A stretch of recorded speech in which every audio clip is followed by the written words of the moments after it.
I want to say to the people that are watching us live on the internet, good afternoon. And as always, it is good to stand before you on the Lord's Sabbath day. You know, sisters and brothers, sometime we have to go back and look at the way that the Lord has laid this thing out. And sometime we need to see where we came from and where we are going. Because it is obvious, especially in these days and time, that people have forgotten that all of us come from one family, and sometimes we forget that we are sisters and brothers, no matter what our nationality, what our creed, and what the order is. Sometimes people misunderstand us because we teach, and we are the Hebrew Israelites, we are the chosen priest of God. We are the chosen priest of God, sisters and brothers. The Lord did it so. And sometimes I have people that are not Israelites get a little insulted or a little moved when I say, this is our job, Israel's job. And that's just the way it is. God set the protocol. We can't change it. It's all that simple. So if we're going to do any of the word of God, we're going to do all of it.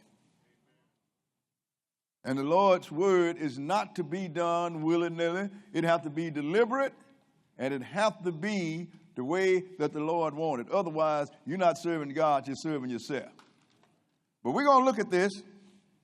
But we're going to pick this up in the beginning. We're going to start this from in Genesis.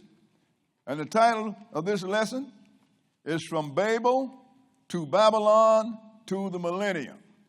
From Babel to Babylon to the Millennium. We're picking this up from the time that Noah them come across the sea, sisters and brothers, until the 1,000-year millennium period when the Lord is going to rule on this earth. Because somewhere along the line, people have dropped the ball on that, especially when you get rid of days like the Lord's Sabbath day, like this day. People don't understand that this day represents the 1,000-year millennium period. This day represents the year that the Lord is going to be on this earth. And he is going to rule this earth for 1,000 years. But if you throw the Lord's reminder of what he is going to do, of what he have done, then you lose sight on the whole world. All of a sudden, you start talking about people in heaven and people in hell, and Satan got him a domain, which has always been a mystery to me. How is it that the Lord's going to throw somebody out of heaven because of their sin and then give him a domain and make him just like him? The only difference is he's in the ground and God's in heaven. If you good, you're going to go to God. If you're bad, you're going to go to the devil. And wait a minute.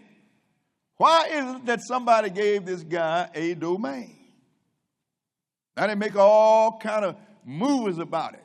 Maybe this world right now is in the hand of Satan. Of course, by God's permission, because everything seems to be centered around what he likes. And everything is running away from everything that God hates.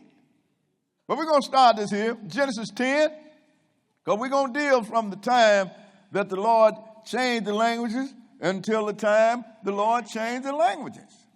10 and 1. Okay, go ahead. Now these are the generations of the sons of Noah. Shem, Ham, and Japheth. Go ahead. And unto them were sons born after the flood. Now this is a generation of Noah and his sons. Shem, Ham, and Japheth, sister and brother. Some people think that Japheth is the youngest son because it's talking, when it started talking about Shem, and then it says Shem, the brother of Japheth, the oldest. No, he's talking about Shem as the oldest. That's the one he's talking about, not Japheth. The Lord put everything in order.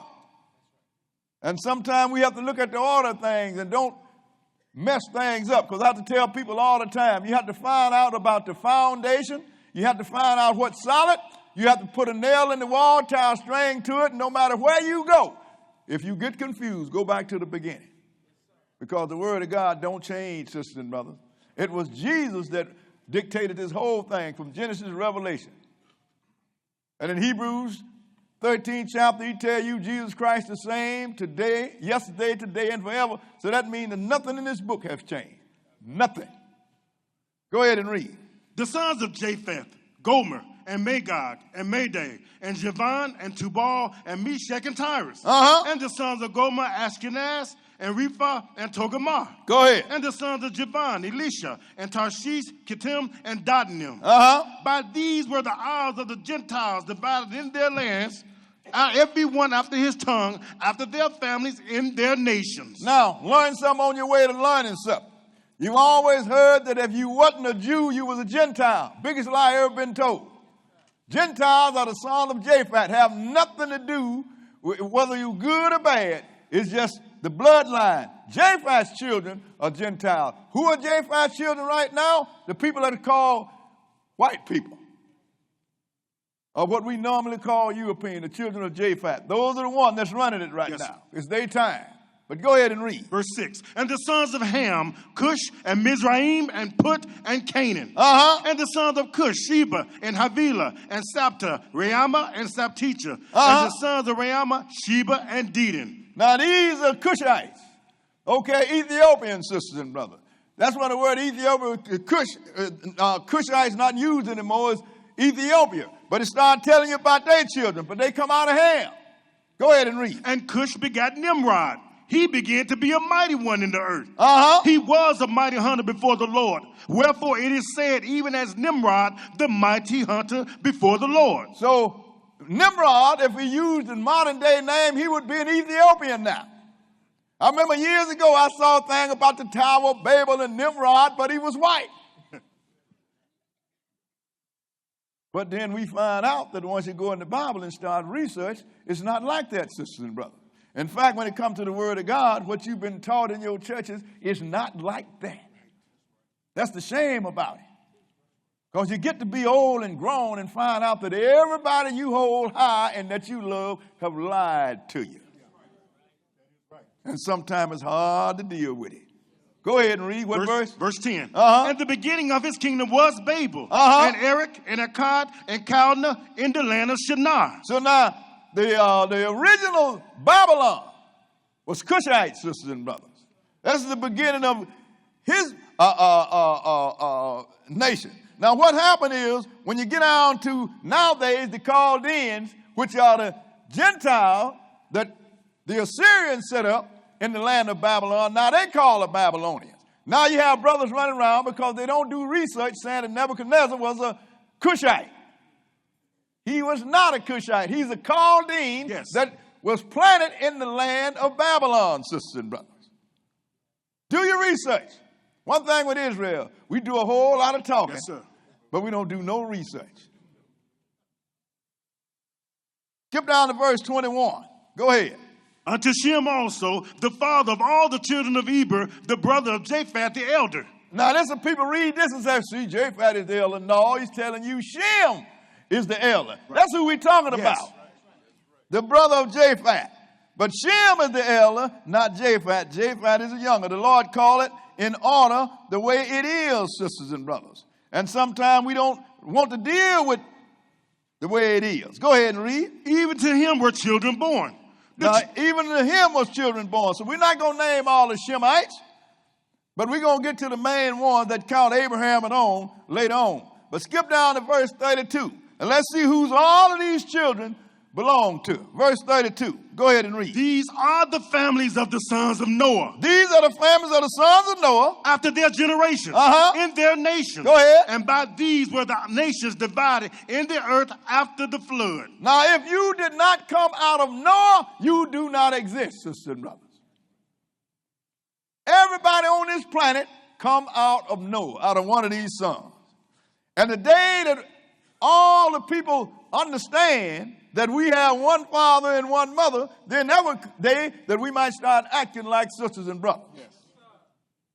But then the Lord's priest is supposed to put all this together and take it to the rest of the world. Not supposed to divide, destroy, or condemn. We are supposed to bring everybody back to the Most High. That's our job. And if you can't do the one job that God gave you, He's going to whoop you first like He's done to us. He threw us in the belly of the whale like He did Noah. Jonah, rather. And when you regurgitate, when that whale regurgitated Jonah, what did Jonah do? Jonah? Yes, sir. So you're in the belly of the whale right now. So now, these are the sons of Noah. All of them had one father, one mother, one language. And the Lord saw that.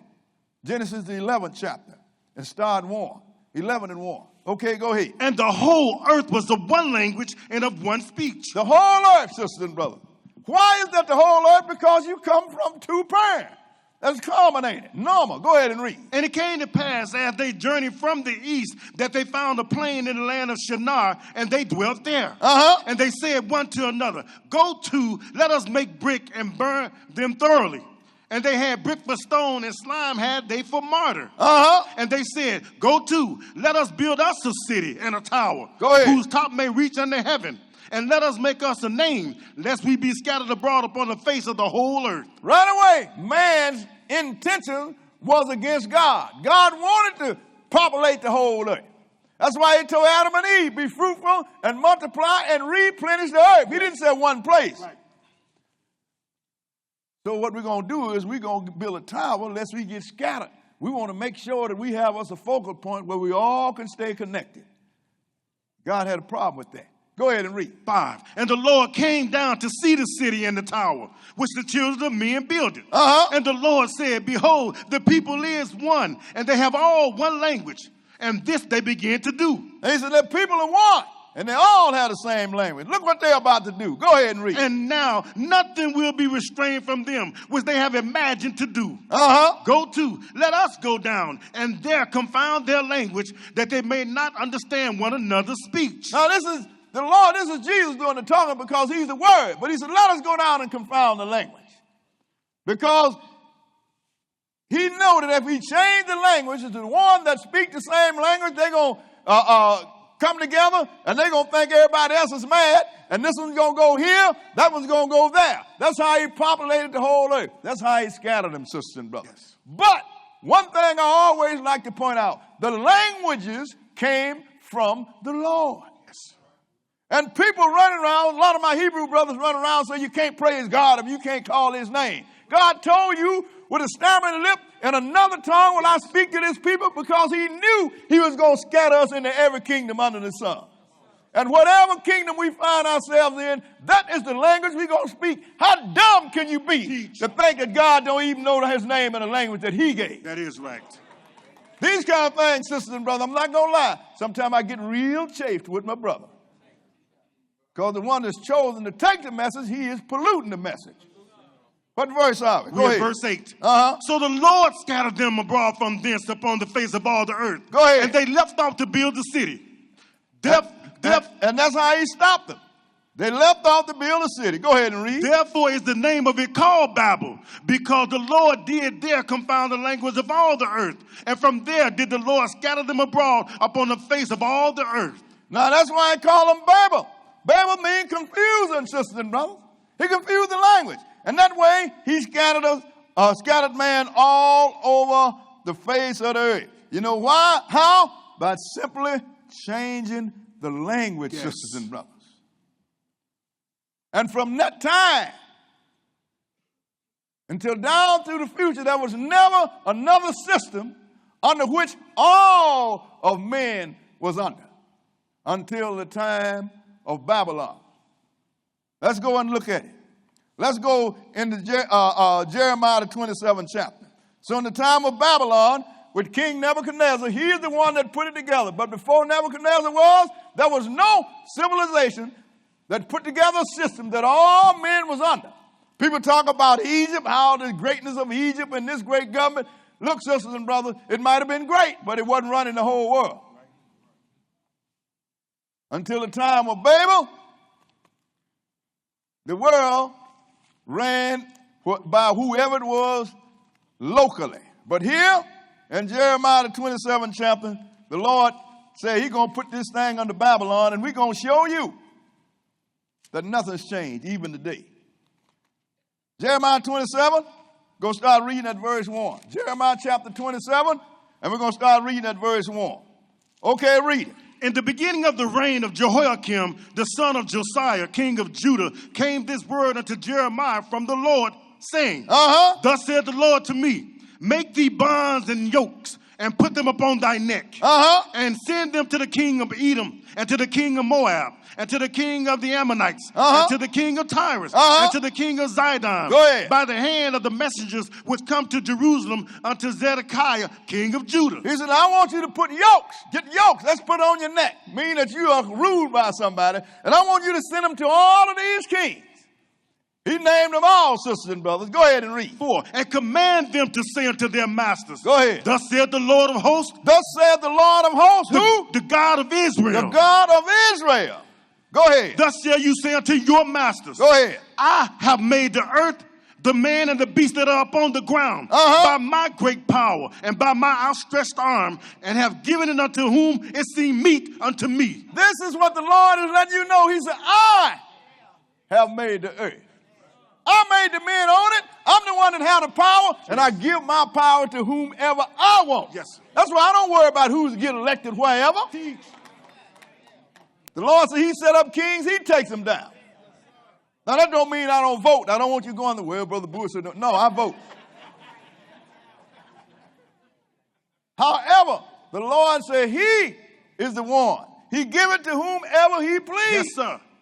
Go ahead and read. 6. And now have I given all these lands into the hand of Nebuchadnezzar, the king of Babylon, my servant. And the beast of the field have I given him also to serve him. So the Lord said, I gave everything to Nebuchadnezzar. He's my servant. Brother boy, I didn't know Nebuchadnezzar served God. No, he didn't serve. You know what it is? Satan is a servant too. Yep. When he wants to go upside your head for being stupid, he don't get a holy angel. He get the unholy angel. Go slap him down, but don't kill him now. Yeah. Most people think that Satan served himself. If Satan could serve himself, then he would destroy the entire creation. Don't y'all understand that? The Lord got a yoke on him too. He got hooks in his mouth. So he said, I'm the one that gave this thing to the king of Babylon. Not only all men, all cities, but all the beasts of the field have I given them in unto him. Yes, sir. And Babylon still ruled. He said, well, you can't rule me. Go to fishing without a license. Go hunting out of deer season without a license. See what Nebuchadnezzar is going to do to you. He's going to put you in jail and fine you. He won't even let you eat the deer or the fish. He's going to take them from you. What next verse? Go ahead. And all nations shall serve him. How many? And all nations. And all nations. That's an absolute, ain't it? Shall serve him. Go ahead and read. And his son. His son. And his son's son. And his son's son. Look, I know of one son that Nebuchadnezzar had, sister and brother. We're going to read about it. So who are these sons and his son's son? We're going to show you this is the Gentile dynasty. From Nebuchadnezzar to the European economic community over there. That's why the last Hebrew meeting I went to, people got up talking about, well, you know, we at war with our enemy. I'm looking at these brothers, and I actually got up and I apologized. You understand? I said, I apologize for being at this meeting. I don't belong here. I won't be back. I don't have no enemy. You understand? When God told Israel what he was going to do to him, how he was going to put us in captivity, make us slaves, bring us in the holds of ships, sell us for male and female slaves, hide us away in the prison houses. There was no Gentile in power. God had us in the wilderness between Egypt and the promised land. We hadn't even got there yet. So how are you going to blame somebody way down in these generations that they didn't have nothing to do with? God said you're going to get whooped. Somebody got to whoop you. Because God said you're going to get whooped. So he said, all these nations shall serve him, his sons, and his son's son. Yep. Go ahead and read. Until the very time of his land come. Until the very time of his land come. Go ahead. And then many nations and great kings shall serve themselves of him. And then many nations and great kings going to serve themselves on Babylon. He's telling you that it's going to take a mart of nations to take Babylon down. So we're going to see, is that the case? But we're going to start it with Nebuchadnezzar like it's supposed to, because Nebuchadnezzar is the first man that ever ruled the entire world. Let's go into Daniel's the second chapter. Daniel's chapter 2. Because the Lord laid this out, he wants you to get it and understand this. Because the days of lying and misrepresenting the Lord is over with, sisters and brothers. This thing is right up on us. All of the players are on deck now when you understand prophecy. This thing is going to happen in somebody's generation. And even in my age, I believe that I'm going to see this thing happen. It's all that simple. Because too many things on the table now. Now, Daniel's the second chapter, Daniel's chapter 2. And we're going to start at verse 2 and 1. Because Nebuchadnezzar is going to have a dream of a great statue, sister and brother. And this statue represents the Gentile dynasty from Babylon to the European economic community. Verse 1, go ahead. And in the second year of the reign of Nebuchadnezzar dreamed dreams, wherewith his spirit was troubled, and his sleep brake from him. Then the king commanded to call the magicians, and the astrologers, and the sorcerers, and the Chaldeans, for to show the king his dreams. Now, he had this dream, and he didn't know what it meant. He even forgot the dream, but go ahead and read. So they came and stood before the king. And the king said unto them, I have dreamed a dream, and my spirit was troubled to know the dream. Now, not only had he dreamed a dream, he told them, I don't even remember what the dream was. And they tried to tell him, well, tell us what the dream is. I done forgot. But if you don't tell me what it is, I'm going to make your houses dung here. Because y'all been on my staff perpetrating wise people. And if you don't tell me what it is, I'm going to destroy y'all. Now they're going to tell him what ain't nobody on the whole earth is able to do. Skip down to verse 10. Verse 10 and go ahead. The Chaldeans answered before the king and said, there is not a man upon the earth that can show the king's matter. Therefore, there is no king, lord, nor ruler that acts such things as any magician or astrologer or Chaldean. Now, that was mighty presumptuous of him, wasn't it? This is what the modern wisdom of men, even nowadays, think that there ain't nobody on the whole earth that know what God is doing. I want you to listen to me. Read my lips. I do. Yes, sir. And all these gentlemen up here, these semi-elder gentlemen up here, they know what he's doing also. That is mighty presumptuous of him. So being they couldn't, he said, go kill them all. Skip down to verse 12 and go ahead. For this cause the king was angry and very furious, and commanded to destroy all the wise men of Babylon. Go ahead. And the decree went forth that the wise men should be slain. And they sought Daniel and his fellows to be slain. Wait a minute. They didn't sleep Daniel, Hananiah, Mishael, and Azariah, which you know as Shadrach, Meshach, and Abednego. They didn't seek them for wisdom, did they? Nope. They only sought them to be slain. Now, all of a sudden now, the government get to the point where, look, these preachers have been lying to us all of these years. We're going to kill them all. The first doorstep they're going to show up is at the Israel of God. And they ain't never asked one time what it is that the Lord said. Never. Just to give you an idea the way it happened at that day. But when they show up, we got the answer. Yes, sir. Skip down to verse 24. Let's see what he said. Verse 24, go ahead. Therefore Daniel went in unto Arioch, whom the king had ordained to destroy the wise men of Babylon. He went and said thus unto him, go ahead. Destroy not the wise men of Babylon. Bring me in before the king, and I will show unto the king the interpretation. You see what they said? This is Daniel's the Israelite. Daniel's the captive. Daniel's the one that nobody believed knew nothing. They was just going to kill him out of hand. He said, take me in there. I'll show the king what's going on. Yes, sir. I'm going to inform him because he knew what was going on. So, Captain did it. Skip down to verse 31. Verse 31. And he went in there and he talked to the king. Go ahead. Thou, O king, sawest and behold a great image. Now, I want you to put the image up on the board here. It says, thou, O king, y'all saw and beheld a great image. Go ahead and read. This great image, whose brightness was excellent, stood before thee, and the form thereof was terrible. This image's head was of fine gold. This image's head was fine gold. Go ahead and read. His breast and his arms of silver. His breast and his arms of silver. His belly and his thighs of brass. His legs of iron. His feet part of iron and part of clay. So he defined this image, sister and brother, because this image represented the Gentile that ran actually the government of Nebuchadnezzar down until this day, sister and brother. Yes. But as they, even though they ruled the whole world, their grandeur and greatness was excelled by the kingdom before them. And this, sisters and brothers, the Lord had Daniel go in there and tell these people about it. Go ahead and read. 34. Thou sawest till that a stone was cut out without hands, which smote the image upon his feet that were of iron and clay, and break them to pieces. Now, this great image here, look like, put the image back up.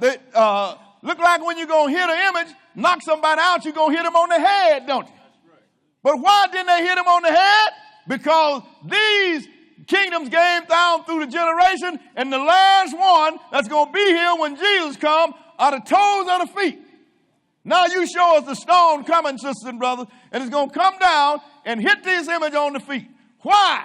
It's because that's what's left. We're looking at these 10 toes right now in the European Economic Community. We had 10, but England dropped out, and which I've been saying for 40 years they're going to drop out. Yep.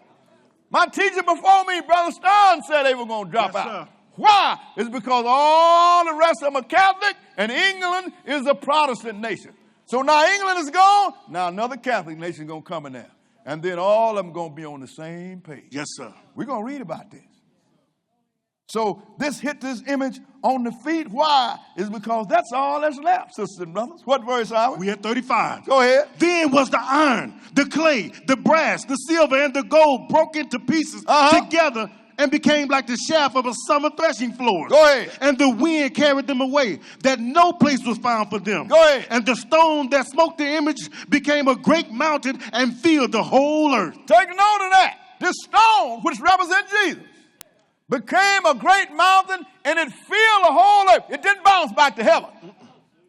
It came here and took down the nation, and it's going to stay. And it's going to rule, sisters and brothers. And it filled the entire earth. What verse was that? We had 36. Go ahead. This is the dream, and we will tell the interpretation thereof before the king. He said, now this is the dream. We're going to tell you the interpretation thereof before the king. Go ahead and read. Thou, O king, art king of kings. You're a king of kings? For the God of heaven hath given thee a kingdom, power, and strength, and glory. Now, I want you to put the thing back up there because I want you to show you who these are as they come down, like Babylon, Medo-Persia. And we want to bring it down to the last day. What verse are we? We at 38. Okay, go ahead and read. And wheresoever the children of men dwell, the beasts of the field and the fowls of the heaven, hath he given into thine hand, and hath made thee ruler over them all. Thou art this head of gold. So Babylon is the head of gold, sisters and brothers. Babylon is the head of gold. Go and keep reading. And after thee shall arise another kingdom inferior to thee. Go ahead. And another third kingdom of brass. Another kingdom inferior to thee, that's the Medo-Persian Empire. And another kingdom, let the picture stay up, is what now? Brass. Okay, that is the Greek Empire. Go ahead and read. Which shall bear rule over all the earth. And the fourth kingdom shall be strong as iron. For as much as iron breaketh in pieces and subdueth all things. Go ahead. And as iron that breaketh all these, shall it break in pieces and bruise. Now the fourth kingdom is the Roman Empire, sisters and brothers. And we're still under Rome because Rome is supposed to rise and fall 10 times. And the next time that Rome come together, it's going to be in the form of 10 nations that's going to be running all the Western Europe. This is online, sisters and brothers. This thing here is jumping off the chart. And ain't nobody listening. What verse was that? We at 41. Go ahead and read. And whereas thou sawest the feet and toes, part of potter's clay and part of iron, the kingdom shall be divided. But there shall be in it of the strength of the iron, and for as much as thou sawest the iron mixed with miry clay. So now, these 10 nations that's going to run Western Europe are going to be 10, are going to be strong nations, and there's going to be some weak nations, but they're all going to be one, sisters and brothers. Every one of them. But then you saw the stone come. Yeah. Who is that? Skip down to verse 44. Verse 44. Go ahead and read. And in the days of these kings. And in the days of these kings. Shall the God of heaven set up a kingdom. Shall the God of heaven set up a kingdom? Which shall never be destroyed. Sisters and brothers, this is Jesus. When he comes, he is going to knock this kingdom down. He's going to deal with them 10 toes. And what did the book say? He said a stone's going to fill the entire earth. That's the God of heaven. It's going to be his kingdom. And ain't going to be no more after him. Go ahead and read. And the kingdom shall not be left to other people. But it shall break in pieces and consume all these kingdoms. Go ahead. And it shall stand forever. Go ahead. For as much as thou sawest that the stone was cut out of the mountain without hands, and that it break in pieces the iron, the brass, the clay, the silver, and the gold, the great God has made known to the king what shall come to pass hereafter. And that dream is certain, and the interpretation thereof sure. Now, we just came down. We just came down from Nebuchadnezzar's Babylon down to the European common market. Just that simple. We know how that's coming because we have watched the prophecy progress as time progress and history progress. Look at your history books. You find out that the Medo-Persian ruled after Babylonia. Yeah, he did.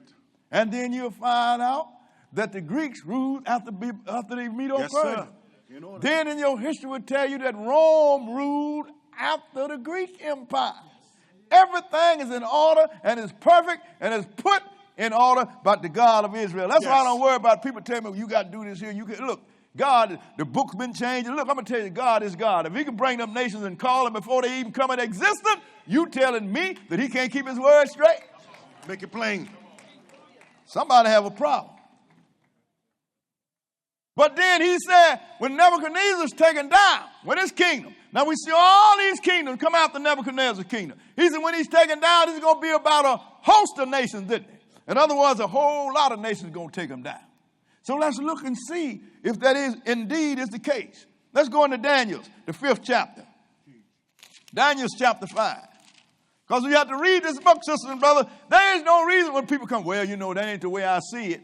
I said, yeah, but that's the way I read it. Oh, that's simple. And that's the way it have to be. This was written before us. Now, this is the last king of the kingdom that was, in that time, Nebuchadnezzar's kingdom. Is his son. Remember, he said his sons and his son's son. He didn't have, this is his son right now. So where all them other sons and them sons' son come from? Let's see what happened to this son. Daniel 5:1. 5:1. Okay, read it. Belshazzar the king made a great feast to 1,000 of his lords and drank wine before the 1,000. Belshazzar, whilst he tasted the wine, commanded to bring the golden and silver vessels which his father Nebuchadnezzar had taken out of the temple which was in Jerusalem, that the king and his princes, his wives, and his concubines might drink therein. See, this is the problem. Nebuchadnezzar knocked off Judah, but he didn't knock off the God of Judah. Make it plain. So now this son of Nebuchadnezzar, he got full of himself. You know how it is when you get to drink and get halfway 3 shades in the wind. You're going to show your power. Bring me the holy vessels of the Lord's house. Yeah. Big mistake. Go ahead and read. 4. And they drank wine and praised the gods of gold, of silver, of brass, of iron, of wood, and of stone. Materialistic gods. This is the gods that they serve, and nowadays ain't nothing changed. Nebuchadnezzar have passed that same attitude on to the blind Hebrew Israelites. That's these Sunday black priests. Yes. And what are they praising? Materialistic stuff. Make it plain. Prosperity ministry. How prosperous it is. You're going to get a dime today and borrowing for it forever. That ain't very prosperous to me. So they judged the God of wood and stones and gold. Go ahead and read. 5. In the same hour came forth fingers of a man's hand and wrote over against the candlestick upon the plaster of the wall of the king's palace. Go ahead. And the king saw the part of the hand that wrote. Like I said the last time we read, there had to be something. All of a sudden, y'all drinking and cavorting, a hand jump up in front of you. Poof, over there. This takes its own time. It just goes on cross, and everybody looking. Yeah. I bet you wasn't nobody drunk then. And went on over and wrote in the plaster of the wall, sisters and brothers. King looking, I know he was looking. What happened? Go ahead and read. Then the king's countenance was changed, and his thoughts troubled him. Yes, sir. So that the joints of his loins were loose, and his knees smote one against another. Well, you know you scared when your knees knocking, ain't it? I know that. I done been there. That means you are scared because you know somebody is in trouble. Go ahead and read. The king cried aloud to bring in the astrologers, the Chaldeans, and the soothsayers. And the king spake and said to the wise men of Babylon, whosoever shall read this writing and show me the interpretation thereof shall be clothed with scarlet and have a chain of gold about his neck and shall be the 3rd ruler in the kingdom. So now he hollered out, whoever can do this, I'm going to promote him and put a gold chain, make him the 3rd ruler. They brought in all of his wise men. They couldn't tell him. Finally, Nebuchadnezzar's, I guess his wife, one of his wives that hadn't died, she said, look, you got somebody in the kingdom who can do this, that your father used. Why don't you go and get him? Skip down to verse 13 and read it. Then was Daniel brought in before the king. Oh, who is that same Daniel? Israel. The captain? The Hebrew Israelite? The priest? I'm making this point, sisters and brothers, because sometimes, you know, we have people saying, well, you know, Gentiles can teach. Yeah, as long as the brother's sitting there and making sure he keep it right. Right. But other than that, he can't do that. Brother Boy, that's mighty pompous of you. No, it's not pompous. I pay attention to everything, sisters and brothers. I'm going to tell you something. There was no Gentiles more informed and taught and well-versed as the Gentiles that Paul taught. Right. Paul taught them all, and they was well-versed. However, in 7 AD, when we got taken down and scattered all over the Mediterranean, and from there the world, the Gentile did not get taken into captivity. They have not been scattered. They had nobody to do nothing to them. Their generation just went peacefully to generation to generation to generation. Why then are they putting everybody in heaven and Paul didn't put them there? Why is that Satan barbecuing people and Paul didn't teach them that? Make it plain. Teach the book, man. Why do we have all this paganism? Sunday, eat anything, pray over it. Paul didn't teach them that. Why then that these Gentiles forgot all of that good teaching? Because when the priest was taken off the farm, there was nobody to keep them straight. See, sometimes we want to look over reality. I don't look over reality. Yes, this is not my making. I accept the way the Lord put it, and I ain't going to change nothing because I intend to be God. And out of all these years that you've been in your church, you have never been told that God was creating God. Never. That's what he was going to make you. In fact, you don't know what the promise was. What verse are we? We at verse 13. Start back at the top of it. Go ahead. Then was Daniel brought in before the king. And the king spake and said unto Daniel, art thou that Daniel, which are the children of the captivity of Judah, whom the king, my father, brought out of Jewry? Yeah, I'm Daniel. Yeah, I'm the one your father brought out of Jewry, all right. I'm going to tell you what you want to know. Skip down to verse 17. Verse 17 and go ahead. Then Daniel answered and said before the king, let thy gifts be to thyself. Because he told him, I'm going to give you your change. And he said, look, you can keep your gift. Ain't nobody interested in that. When you know where you're supposed to be and you know what you're going to become, who is concerned about material stuff? Let your gift be to yourself. Go ahead and read. And give thy rewards to another. Yet I will read the writing unto the king. But being that I'm the priest, I am going to read this message that was written in another tongue. Y'all understand tongues?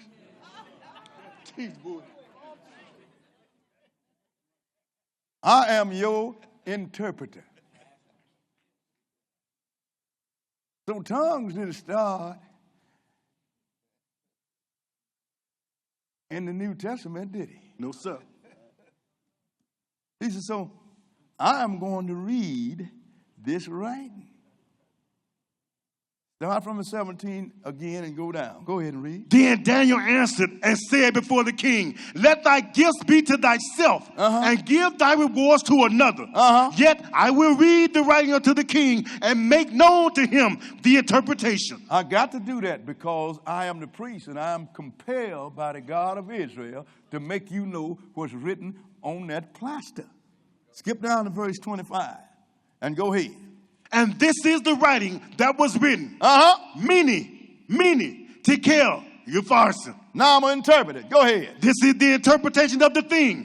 Mene, God has numbered thy kingdom and finished it. God done numbered your kingdom, mister, while you sitting on the throne, and he done finished it. Go ahead and read. Tekel, thou art weighed in the balances and have found wanting. You are weighed and you have come up lacking. You don't have what it takes. Go ahead and read. Paris, thy kingdom is divided and given to the Medes and Persians. So I done divided your kingdom, mister, and already done gave it to the Medes and Persians. Go ahead and read. Then commanded Belshazzar, and they clothed Daniel with scarlet and put a chain of gold about his neck. Go ahead. And made a proclamation concerning him that he should be the third ruler in the kingdom. Go ahead. In that night was Belshazzar, the king of the Chaldeans, slain. And Darius the Median took the kingdom, being about 62 years old. You mean he didn't give him a week? That night. Not even 2 days to get his house in order. That night. He said your kingdom I have numbered your kingdom and finished it. He didn't understand it was finished while he was sitting on the throne. Because you got beside yourself and you're going to get drunk out of the holy vessels of the temple of the God of Israel. That's why I tell people you better watch yourself.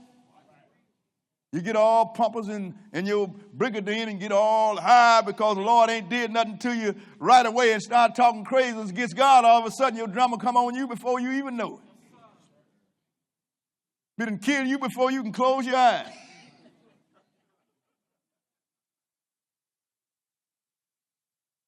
But it's one thing he said, and it was given to Darius the Median. Yes, sir.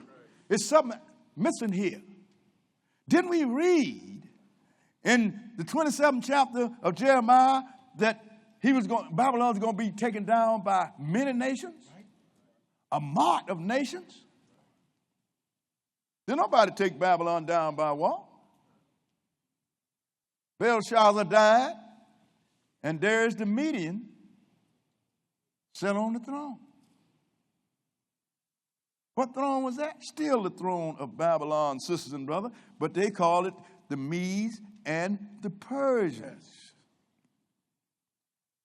So let's go into 2 Chronicles, the 36th chapter. We're going to pick it up at the last king we ever had, and we're going to bring it down to the king of the Medes and the Persians. In fact, to the Persian king. 2 Chronicles chapter 36.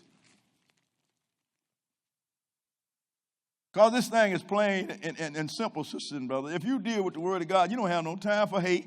You don't have no time for condemnation. Only time you have is to try to get some understanding so you can save yourself and teach other people to do so. Yes, sir.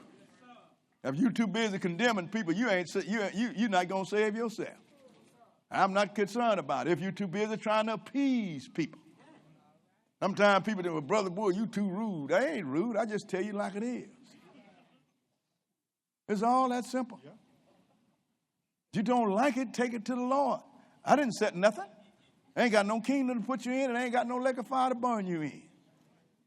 I'm calling it like it is. But brother, you cold-hearted. You cold. I ain't cold-hearted. So now, this is the last king we ever had. We're going to start at the 11th verse. 2 Chronicles, the 36th chapter, and verse 11. Okay, go ahead. Zedekiah was 120 years old when he began to reign, and reigned 11 years in Jerusalem. Go ahead. And he did that which was evil in the sight of the Lord his God, and humbled not himself before Jeremiah the prophet, speaking from the mouth of the Lord. Look, the Lord had already broken a deal between Zedekiah and Nebuchadnezzar, so he would always have him a kingdom on the earth where the people could look over there and see there's Jerusalem. Right. He tried to finish so we would have us a kingdom down through the generations, even though he had thrown the 9 tribes away because of their iniquity. Zedekiah didn't go for it. You understand? He wouldn't listen to God, and the deal that God broke between him and Nebuchadnezzar, right? He rebelled on that. Go ahead and read. 13. And he also rebelled against King Nebuchadnezzar, who had made him swear by God. But he stiffened his neck and hardened his heart from turning unto the Lord God of Israel. See, he swore by God, sister and brother. That's why Joshua and the princes of Israel couldn't kill the Gibeonites that the Lord told them to kill, because they had entered into a covenant with him, and they swore by God, I'm going to let you live. So when you swear by God and enter into a covenant with somebody, it's a done deal. Saul tried to kill the Gibeonites. The Lord sent a drought in the days of David. David said, why we got this drought? He said, because Saul tried to kill the Gibeonites. Joshua and them made a league with the Gibeonites. You can't kill them. You gave your word. So David said, what can we do to get this drought off the land? Ask the Gibeonites, which wasn't supposed to be living if Israel had done their job. Right. So he went and asked. I think it was 10 sons of Saul. Give them to him. What they did, they killed them, cut their heads off and hung their bodies out. Then the Lord broke the drought. In other words, sisters and brothers, Nebuchadnezzar made this covenant with Zedekiah, and God really broke it, and he swore by God to deal it, and he broke it. And what happened to him? Skip now to verse 17. Verse 17 and read it. Therefore he brought upon them the king of the Chaldees, who slew their young men with the sword in the house of their sanctuary. Go ahead. And had no compassion upon young man or maiden, old man, or him that stooped for age. He gave them all into his hands. So because he broke that covenant, the Lord gave everybody. He killed women, children, babies, whatever. And the ones that he didn't kill, what happened? Skip now to verse 20. Verse 20 and go ahead. And them that had escaped from the sword carried he away to Babylon, where they were servants to him and his sons until the reign of the kingdom of Persia. Now, so we come back to the same thing, didn't we? Yep. Back to that statue. So Judah was taken out by Nebuchadnezzar and didn't go back until the reign of the king of Persia, sisters and brothers. But still, Darius sat on Nebuchadnezzar's king seat, didn't he? So did everybody else. But the world don't know it. It's one statue. One statue.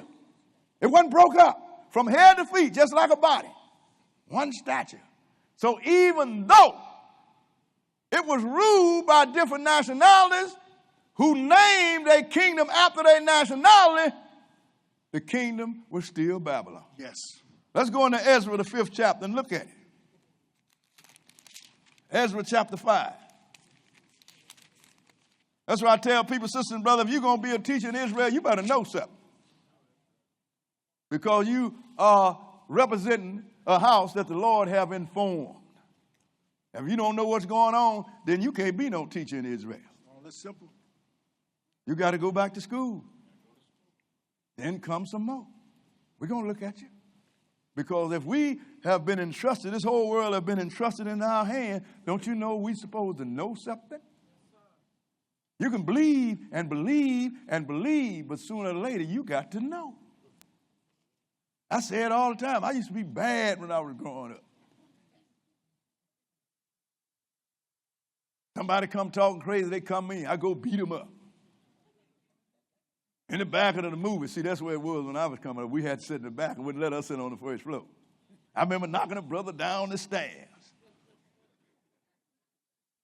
Then when the whole school threatening me and telling me what they were going to do, I tell them, come on with it.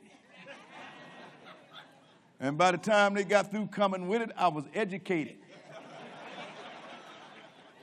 I believed I could whoop them, but when they got through, I knew I couldn't. That's the difference in belief and knowing. You understand what I'm saying? Next time, I will do the chivalrous thing. Wrong.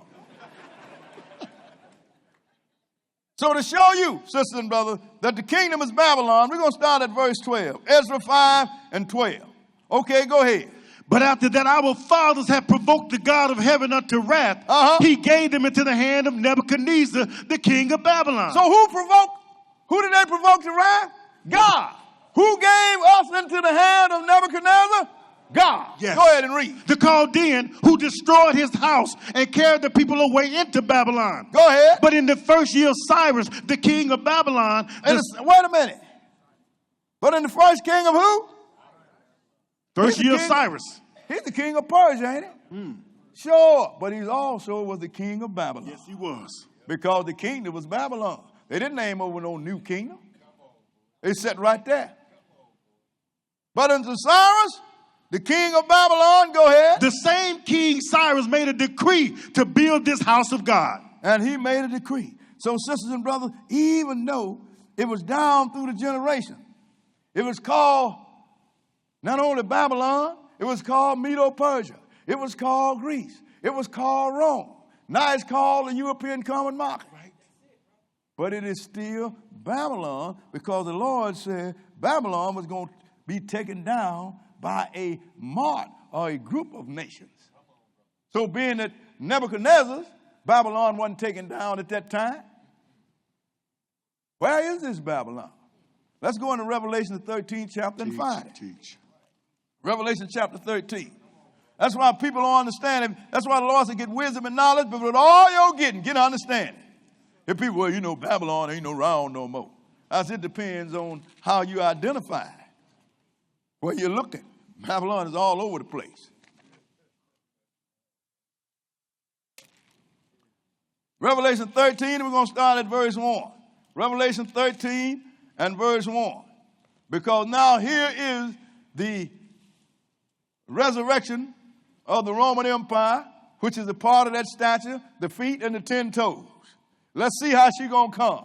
13 and 1. Go ahead and read. And I stood upon the sand of the sea and saw a beast rise up out of the sea, having 7 heads and 10 horns. Go ahead. And upon his horns 10 crowns, and upon his heads the name of blasphemy. Now, if you had read Daniel 7, you can do that on your own. Read the 7th chapter of Daniel, you'll find out these same 4 beasts that we named. Babylonian was 1 head. Medo-Persian was 1 head, which make 2. Alexander the Great died, and his 4 generals took over. That made 6 heads. Right. And then the Roman Empire came, that made 7 heads. Yes. So the 7 heads are the system out of which the Gentile dynasty came. But he had 10 horns, which is the last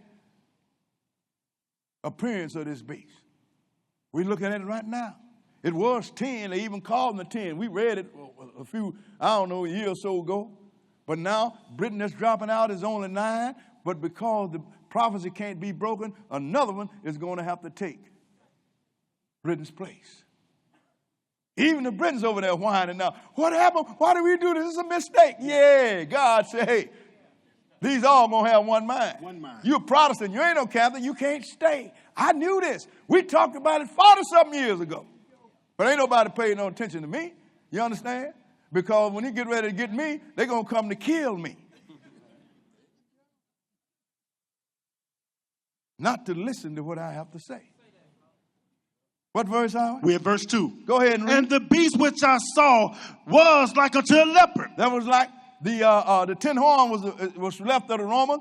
Now the leopard, that's the Greek Empire. Go ahead and read. And his feet were of the feet of a bear. That's the Medo-Persian Empire. Go ahead and read. And his mouth as the mouth of a lion. That is the Greek. That is the Babylonian Empire. Go ahead and read. And the dragon gave him his power, his seat, and great authority. So who did he get his power from? Satan the devil.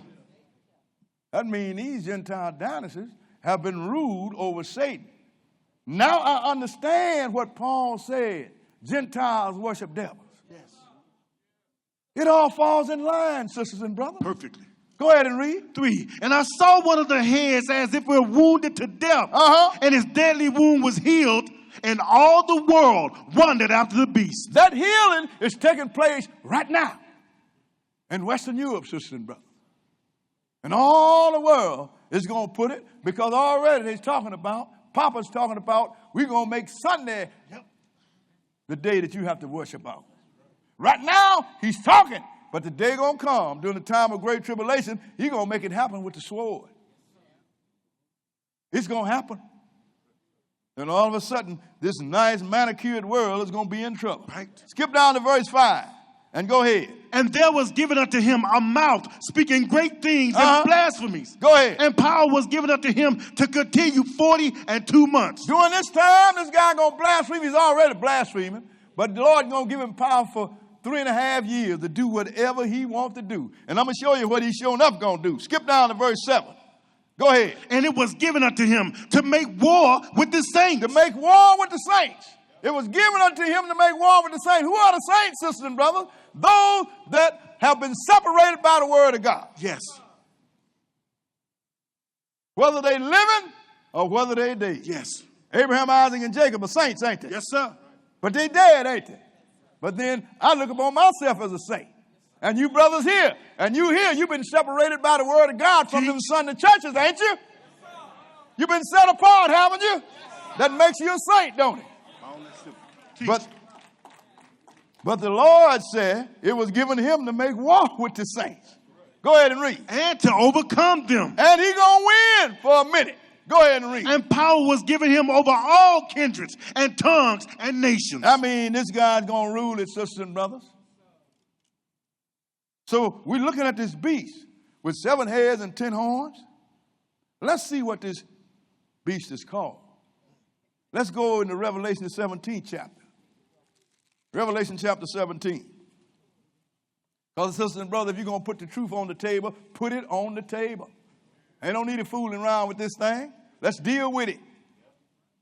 I don't need a amen. I don't need you to look at one another and say, God love you. I don't need you to turn around and shake somebody's hand. What I need you to do is read this book. Yes, sir. So you can get a right message. Yes, you don't have to answer me. I'm going to tell it to you. Whether you like it or dislike it, the only option you have is to get up and walk or don't come back. I don't care because you ain't paying me. I'm doing what I'm paid due by eternal life. Warn you about the God of this Bible. Yes. Verse 1, go ahead. And there came one of the 7 angels which had the 7 vials and talked with me, saying unto me, come here, I will show unto thee the judgment of the great whore that sitteth upon many waters. Now that's the great whore. That's the great religion that says the religion of God and rules over many people. Those are the many waters. Find a religion that have more members than any other. You just found the great whore that sits upon many waters. Go ahead and read. With whom the kings of the earth have committed fornication, and the inhabitants of the earth have been made drunk with the wine of her fornication. The kings of the earth, they've committed fornication with her. That means they go along with her. That's why everybody go to Italy. They just ain't go to Italy. They got to go to the Vatican too. And they got to kiss the ring. Yes, sir. I mean, all of them, including the one that looked like us. It said, the kings of the earth. And they have been made drunk by the wine of a fornication. What is this wine? Christmas, Easter, Sunday, going to heaven, burning in hell. Eat anything, all you got to do is pray over it. That's the wine that you drunk on. Isaiah 29:9 said they are drunk, but not with wine. And they stagger, but not with strong drink. False doctrine, sisters and brothers. That is the wine. Go ahead and read. 3. So he carried me away in the spirit into the wilderness. And I saw a woman sit upon a scarlet-colored beast, full of names of blasphemy, having 7 heads and 10 horns. That's the beast we saw, ain't it? Yes, sir. In the 13th chapter, having 7 heads and 10 horns. Go ahead and read. And the woman was arrayed in purple and scarlet color. Go ahead. And decked with gold and precious stones and pearls, having a golden cup in her hand, full of abominations and filthiness of her fornication. That's all this stuff that we call religion nowadays. Go ahead and read. And upon her forehead was a name written. Mystery. Babylon the Great. The mother of harlots and abominations of the earth. Why is it a mystery? Because don't nobody know that this is still Babylon, sisters and brothers. Mystery. Babylon the Great. The mother of harlots. I mean, most of all these churches come out of her. Make it plain. And the abominations of the earth, sisters and brothers.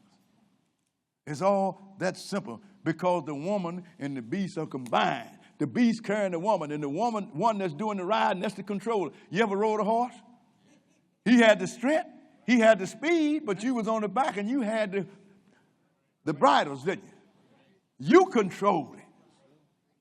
So you was one with the horse.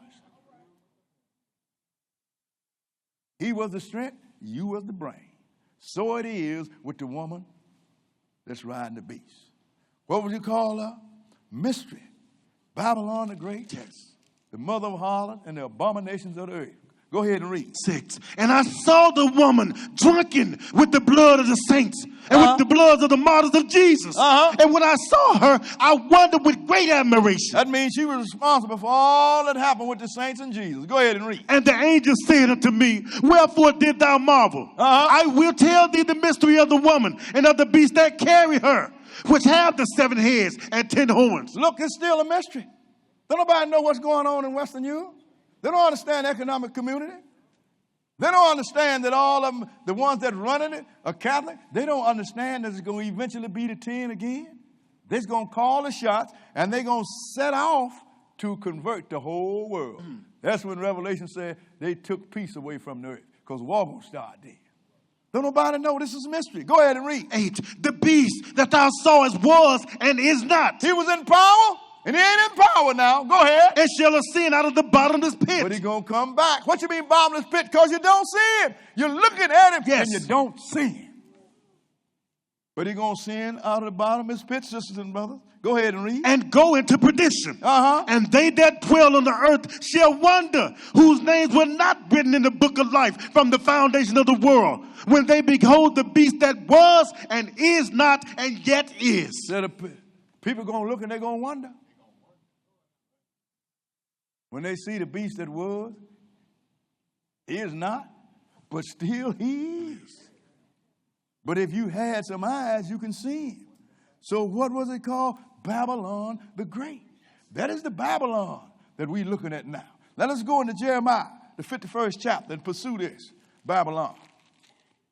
Jeremiah chapter 51. We didn't finish. We didn't finish it?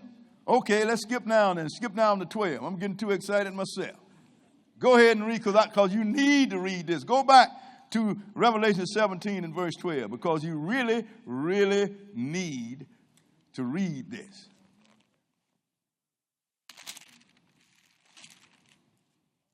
8 and start at verse 12. Verse 12. Go ahead. And the 10 horns which thou sawest are 10 kings. There are 10 horns which are 10 kings. These are kingdom ones that run in 10 nations, the nation of peace. Go ahead and read. Which have received no kingdom as yet. At that time they didn't exist. but received power as kings 1 hour with the beast. That's 3.5 years when you calculate it, sister and brother. We have that. And what happened was with these guys. Go ahead and read. These have one mind, and shall give their power and strength unto the beast. So that's why England had to get out. Different religion. They all have to have one mind. They all are going to give their power to the beast. That means that the woman is riding the beast, that the Catholic Papa is going to rule it all. England said, no. They ain't going to rule us. That's why they split with him in the first place. Right. What else are they going to happen with these guys? Go ahead and read. These shall make war with the Lamb, and the Lamb shall overcome them. They're going to make war with Jesus. That let me know that the Lord is here. Didn't it tell you that stone smoke damage on the feet? Toes, yes, sir. On the toes, and then it grew and filled the whole earth. That's telling you that they are going to make war with Jesus, sister and brothers. People don't know this Jesus we speaks about. Finish that. For he is Lord of lords and King of kings, and they that are with him are called and chosen and faithful. Those are the people that's going to be in the first resurrection. Go ahead and read. And he said unto me, the waters which thou sawest, where the horse sitteth, are peoples and multitudes and nations and tongues. Now tell me, the biggest religion that's over everybody, Catholic religion, out of which the Protestant came, the Baptist, the Methodist, the Lutheran, even the Seventh-day Adventists. Yes, sir. All of them have the same doctrine. Yes. That's why I tell you, I'm a Lutheran, I ain't no Catholic. I said, what do you have in your living room on Christmas Day? Christmas tree. You're a Baptist, you're a Catholic. No, I'm a Baptist. What do you have in your living room on Christmas Day? I'm Methodist. No, you're Catholic. I tell you, I'm Methodist. What do you have in your living room on Christmas Day? The tree. It's all that simple. These all made war with the Lamb. They all had one mind. You finished that? Yes, sir. And they was all called Babylon what? The Great. The Great.